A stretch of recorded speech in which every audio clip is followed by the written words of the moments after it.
procedures begin in preparation for the surgery to separate the Bansah Twins, conjoined at the head, as groundbreaking test is conducted for the first time here in Ghana.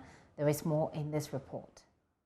The Bansah Siamese twins have gone through a specialized MRI scan conducted in preparation for the first phase of their separation surgery. The twins are the first in Ghana to be born conjoined at the head, and doctors at the Greater Accra Regional Hospital are gearing up to perform a series of complicated procedures over a period of 12 to 18 months to separate the twins. This most recent test is a specialized MRI scan that has never been done before in Ghana. Senior radiographer at the Ridge Greater Accra Regional Hospital, Dorina Jama Udote, is the only Ghanaian technician who has ever observed this test being conducted anywhere in the world. She said the procedure was a success, but it wasn't easy. When it comes to our maiden diffusion tensor image, we also realized that we had a challenge there when it came to the scanning protocol. Again, we had to modify the scanning protocol to ensure that we could get these images. Now, if you turn your attention to our screen, we have the diffusion tensor images which we achieved today. And basically, from this image here, that's on your upper right quadrant, you realize that we can see the fibers in baby 1's brain. So this clearly tells us that baby 1 has his brain fibers going in that particular direction. So we realize baby 1 is the one below, and baby 2 is the one above. So we realize that here in baby 2, we have his brain fibers shooting to the other direction. So basically, this kind of imaging, or the diffusion tensor imaging, shows us the direction of the baby's brain tissue, and also it helps the surgeons because they now know where it would be safe to enter or not to enter, so as not to, as it were, paralyze or cause more harm to these babies.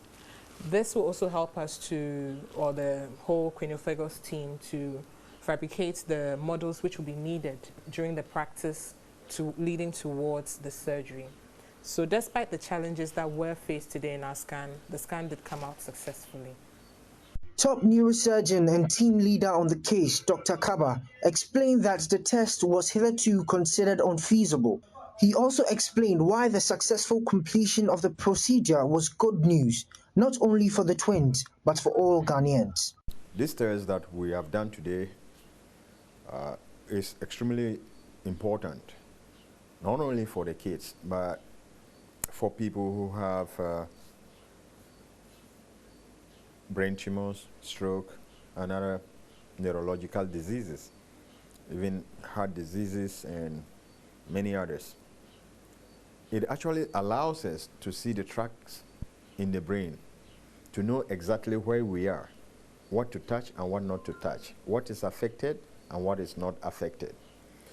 So it gives us a detailed view of what is happening or what has happened to the brain.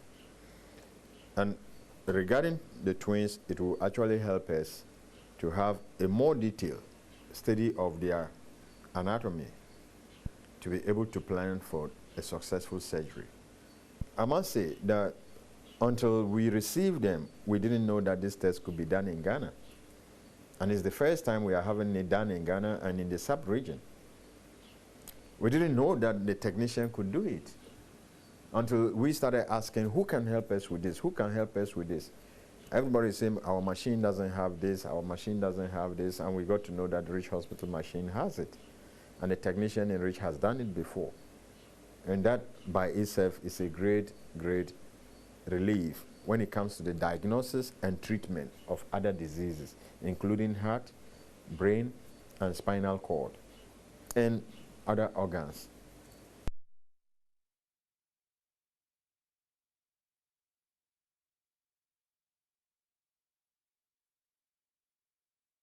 And that's certainly good news right there. And we'll be following this. We know now that the presidency or the state will be bearing the cost for this surgery, and it's certainly groundbreaking indeed.